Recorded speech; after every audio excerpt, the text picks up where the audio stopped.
Hello everyone, and welcome to this session on building resilience with physical intelligence.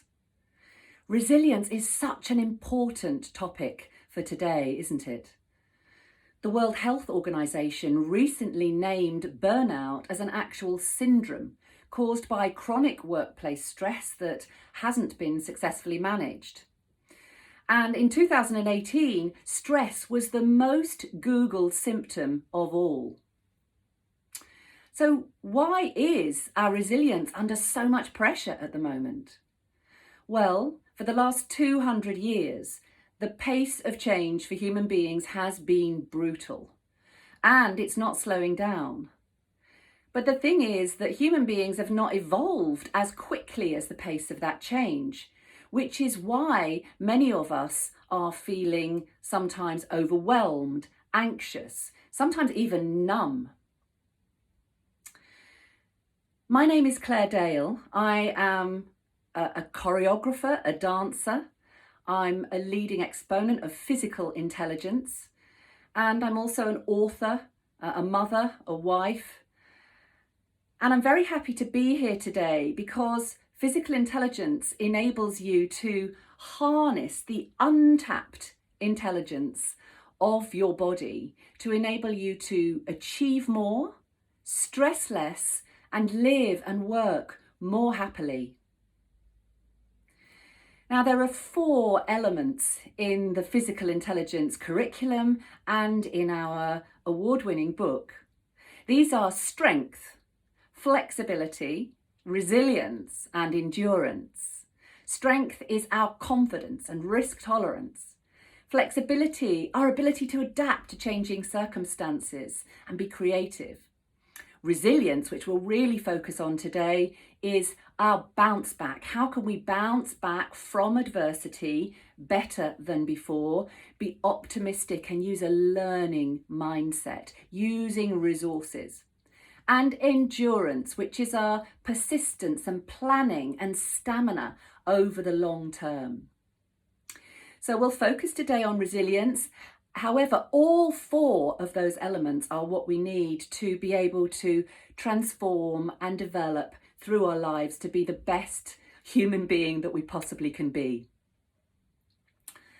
All right, now you may be someone that's very committed. Maybe you're very ambitious. Maybe you're driven. Maybe somehow, for some reason, you've recently experienced a lot of pressure on you.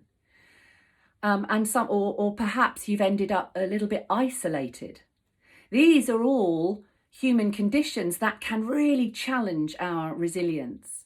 However, there are things that we can do, resources that we can apply. There's a chemical story here, of course, to our resilience, and that's what we focus on through physical intelligence, looking at life and living through the lens of 8 key performance chemicals. And for resilience, the chemical cocktail is to have optimal cortisol levels, plenty of acetylcholine, the recovery and renewal chemical, coming into our system that allows the rest of the high performance chemistry to flood into the cocktail. And this is DHEA, performance enhancing steroid that's made naturally in the adrenals, testosterone for our confidence and risk tolerance, oxytocin for our trust and social bonding, our ability to create those connections. We've got dopamine, which is our reward and pleasure, our motivation chemical, and serotonin, which is our self-esteem, our well-being and happiness chemical. Now, what happens when cortisol is too high, and cortisol is the stress and threat chemical, if it's too high over an extended period of time, what's happening, it's putting so much pressure on the adrenals here in the back to keep pumping out adrenaline. And we keep pushing the pace faster and faster, speaking faster, feeling tense in our bodies, feeling stressed. We're in overdrive.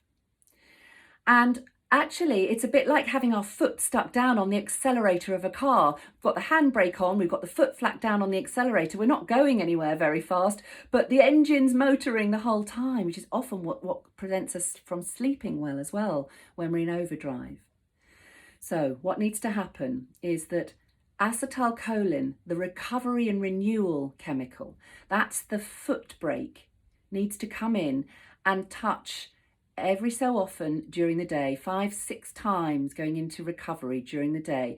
Then we'll be able to put the foot on the accelerator again. Obviously the handbrake's off, and we're putting the brake on again and the accelerator. And this way we can function using our energy wisely and treating our adrenals with respect. So one of the best ways, to kickstart this acetylcholine coming in to lower our cortisol is called recovery breathing. You'll probably know already, breath work is the best way to hack into the nervous system and create changes in our physiology. So, recovery breathing.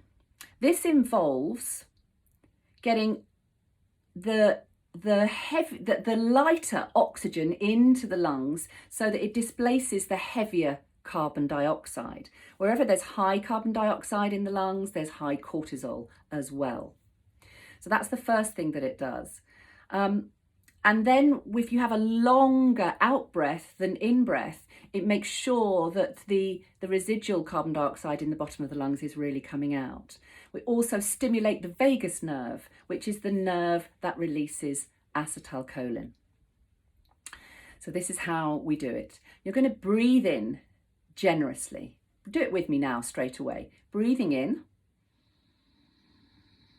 taking generous air into the body, sending most of it down into the belly here.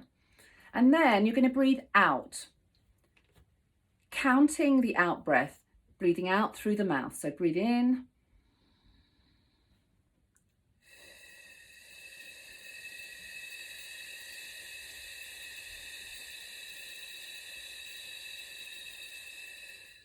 And if you can get to 10, that's great. If you only got to 7 or 8, that's fine. You can build it up. So let's try that a few times. We're counting, we're taking charge of our physiology. In you come. Get that breath in. Breathing out.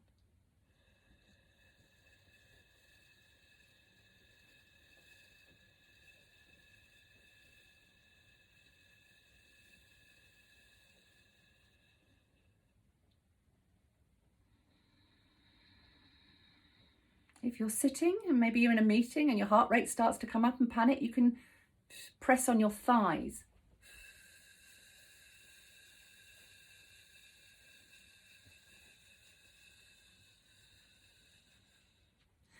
And as you get more experienced, you'll find that the breath can get even longer. You might get up to 15 or maybe even 20, maybe even 30. All right, so that's your recovery breathing, and this had a fantastic effect on negotiators who went to a Harley Street psychiatrist, a friend of mine, who was giving them a whole resilience program because they were burnt out. This was one aspect of their resilience program, very important first aspect. And actually, when they came back to work after being burnt out, they were far more resilient. Their performance was enhanced by having gone through the burnout. And they were reporting that their success around the negotiating table was 10% greater than it was before. So, bouncing back better with recovery breathing. All right, so resources are what we need for resilience. Okay, the more resources we have, the more resilient we are. We did a survey a short while ago, and discovered that 77% of people do not have any additional resources to apply to times of adversity or a curved ball that comes at them in life. So if we have limited resources, we're less resilient. So I wonder what your resources are. And I'd love you to write a list, maybe now, maybe after the session. The kind of resources that keep us resilient are breath practice, eating really well, having a good sleep routine, having great relationships, being well connected and well supported. That might be friends, family, colleagues, but it might also be mentors, coaches, psychologists, people that are on your team and have got your back. Things like massage, going out in the sunshine that boosts our vitamin D and serotonin. These are great for resilience as well. And doing things that we enjoy, that we feel nourish us. And what happens, ambition, overdrive, is that we cut out that time, that recovery time for ourselves. So please don't let that happen to you. Write a list of your resources. If there are too few, then add recovery breathing right now. Do it regularly every day, even though it works really well when you're panicked or heart rate slightly up, but do it anyway to really keep you in the zone. All right, so let's look at some more physical intelligence resources. And these come into 3 categories. That's the 3 categories of fitness that we need for our resilience. The categories are mental, emotional, and physical fitness. Not a surprise. So first of all, mental fitness.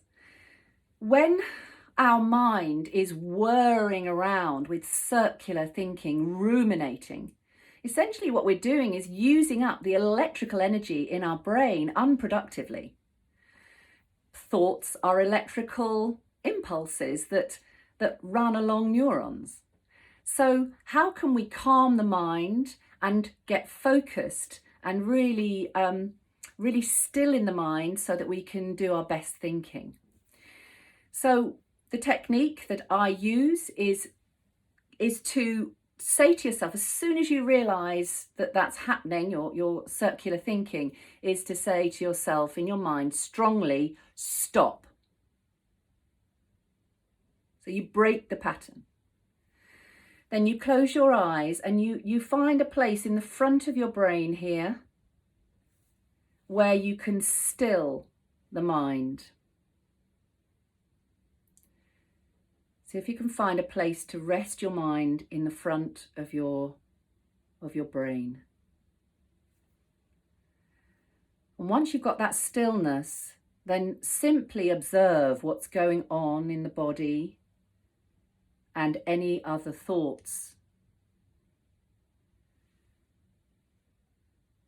Stop. Find the stillness.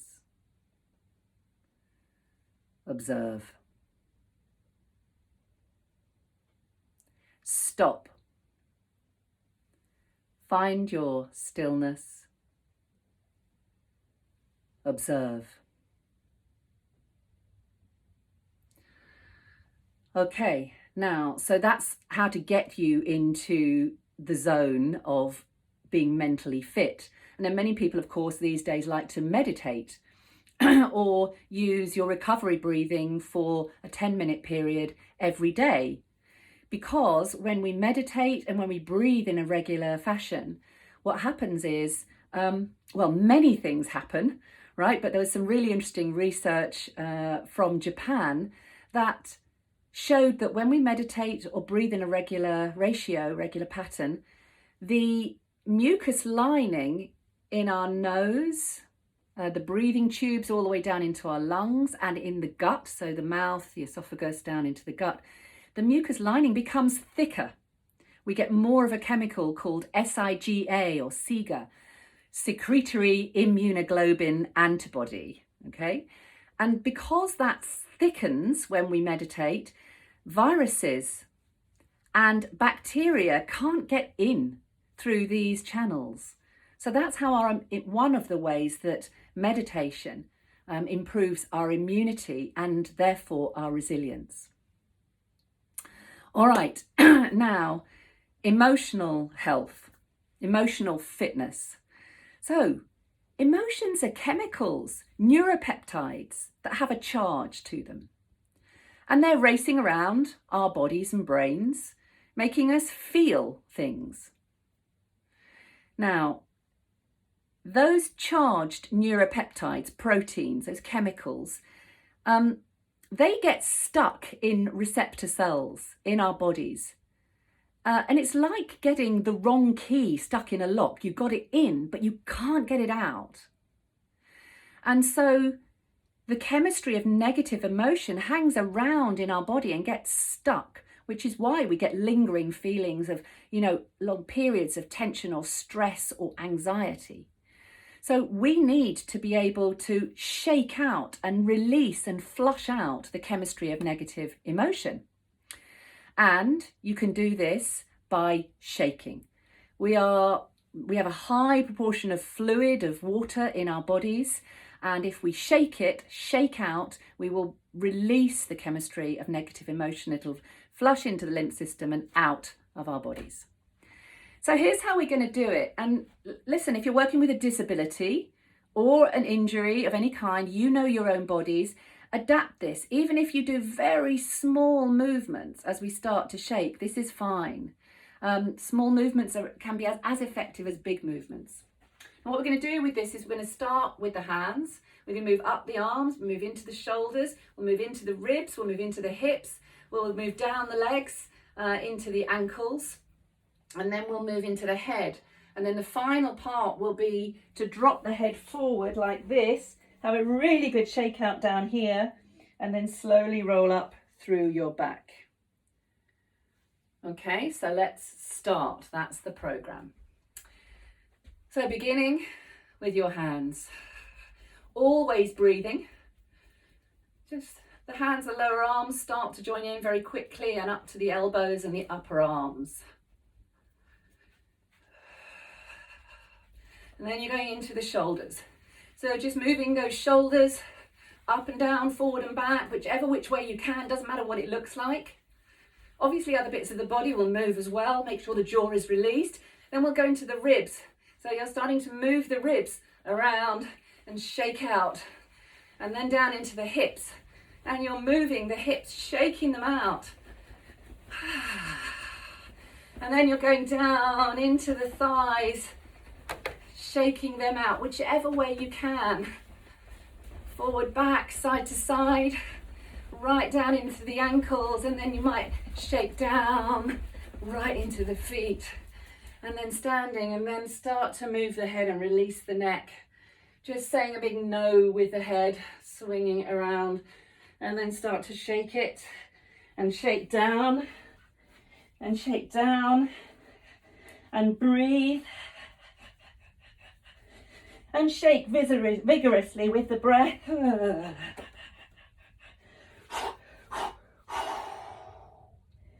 Slowly rolling up through the back. Rebuilding the spine, vertebra by vertebra. Adjusting your clothing if you need to. Slowly coming up. Adjusting your hair if you need to, but without disturbing the spine. And find your way to standing. Notice how you feel. Do you feel a sense of relief? A sense of renewed emotional freedom in the body, perhaps? You can describe it in your own way. We all feel this differently. Now, the second movement that we'll do today for emotional fitness is called the Kate Winslet. And this releases oxytocin, the social bonding and trust chemical, from independent neurons in our heart. We have 40,000 independent neurons in the muscles of our heart and surrounding tissue. It starts actually with a self-hug, which we know from research boosts oxytocin. You can self-hug, you can give yourself a little movement from side to side. Breathing always, and then you can come out of that and then take the arms behind you, like Kate Winslet does on the bow of the Titanic before it sinks, of course, and she's hopeful, America's in front of her, she's in love. Imagine you've got a string attached to your sternum bone here in the front and that it's pulling you forwards. You can bend your knees or you can straighten your legs, whichever feels right for you. Breathing and then coming back. And you can easily just repeat that movement.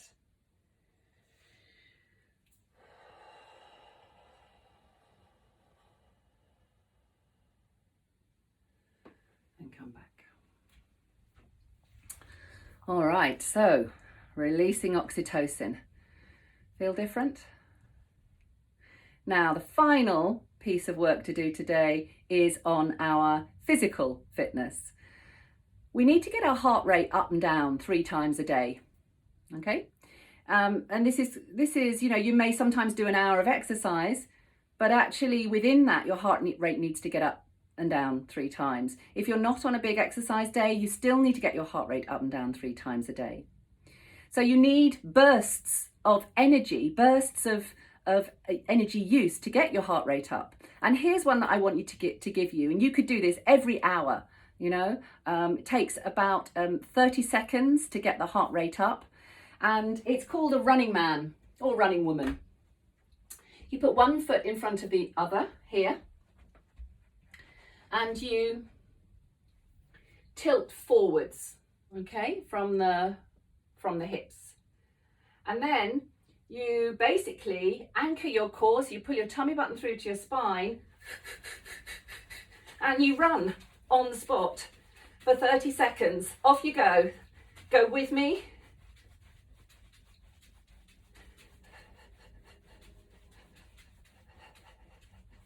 You've got 20 seconds left.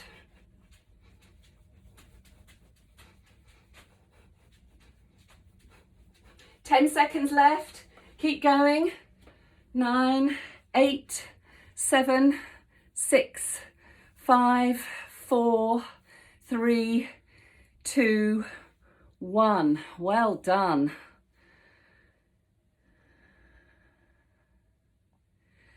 Notice just how quickly the heart rate comes up. Now, the reason why you need to do this is because when our heart rate comes up and we recover, it's that acetylcholine system that we're using, the parasympathetic nervous system.